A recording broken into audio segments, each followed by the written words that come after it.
প্রিয় শিক্ষার্থীরা, এবারে আমরা দশমিক 2 নম্বর প্রশ্নের সমস্যা সমাধান করব।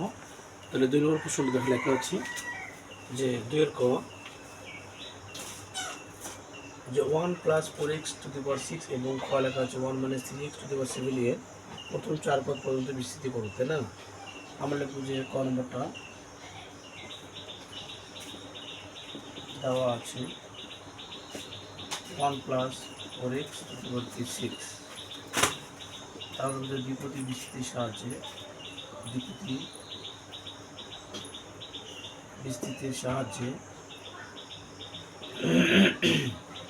দ্বিপদী বিস্তৃতি প্রথম পদ যদি 1 হয়, সেক্ষেত্রে দ্বিপদী বিস্তৃতি করা সহজ। আমরা কী করবো দেখো, এখানে 1 + 4x⁶ ইকুয়াল প্রথম পদ 1 1 হবে, প্লাস 6 কম্বিনেশন হচ্ছে 1।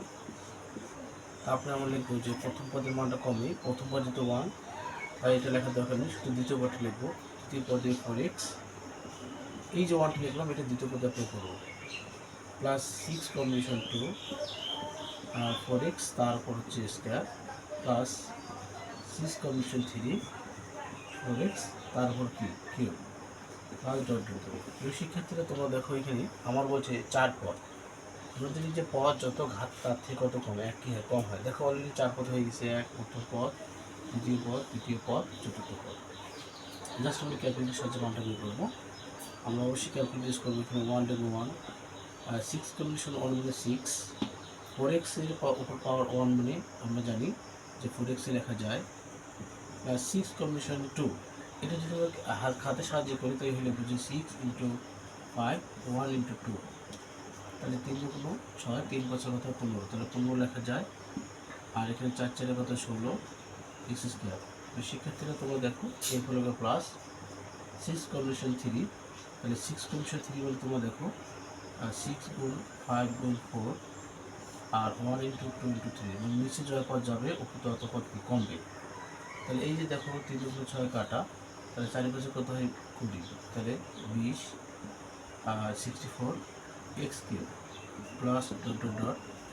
তারপর দেখো 1 থেকে আছে, প্লাস 24x, প্লাস এখন আমরা গুণ করবো 15 16, 15 × কি 16, তাহলে এটা 90, 240 হচ্ছে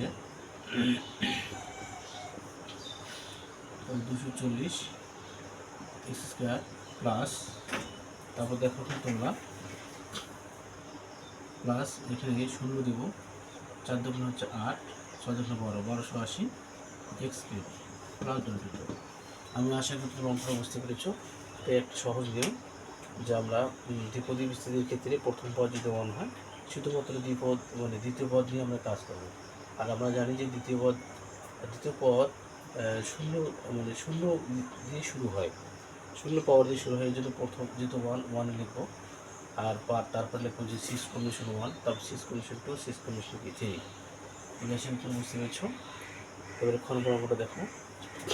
খ নম্বর প্রশ্নটা দেখো লেখা আছে যে দেওয়া আছে 1 - 3x⁷, যেহেতু 4 পদ পর্যন্ত বিস্তৃতি করতে বলছে। তোমরা অবশ্যই জানো যে পদ যত ঘাত তার থেকে 1 কম হয়, অর্থাৎ ঘাত যত পদ তার থেকে একটু বেশি হবে। পদ যদি 4 ঘাত হবে 3, তার মানে লিখব যে দ্বিপদী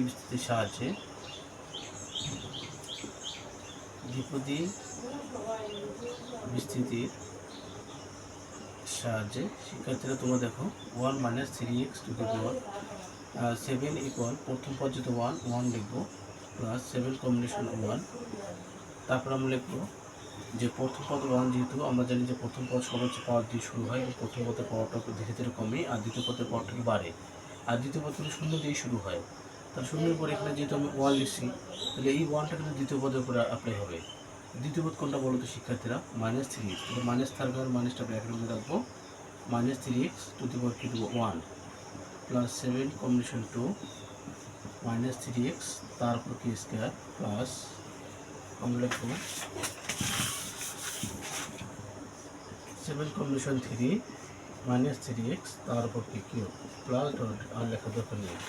শিক্ষার্থীরা তোমরা দেখো 1 1 ঠিক আছে, 7 কম্বিনেশন 1 মানে 7 -3x, এটা আমরা ক্যালকুলেশন সাহায্য করতে পারি, প্লাস সেভেন কম্বিনেশন টু কীভাবে বের করো, ক্যালকুলেটর চাপ দেবে তোমরা যে 7 শিফট ভাগ 2 এর কত হচ্ছে 21, 21 3 3 মাইনাস আছে প্লাস 3 3 9, তাই 9x স্কোয়ার প্লাস এখানে 7 কম্বিনেশন 3, তাহলে 7 শিফট ভাগ 3 ইকুয়াল হচ্ছে 35, তাহলে 35 মাইনাস 27 এক্স কিউব, ব্র্যাকেট দিয়ে ক্লোজ করলাম, প্লাস ডট ডট দিলাম, তাহলে 1 ঠিক আছে, প্লাস মাইনাস 3 সাথে কত হচ্ছে 21x, আবার প্লাস 9 কে 9 9 দেখুন 18 189 x square, plus minus 27 35 into 27 তার কত হচ্ছে minus 945 x cube plus dot dot,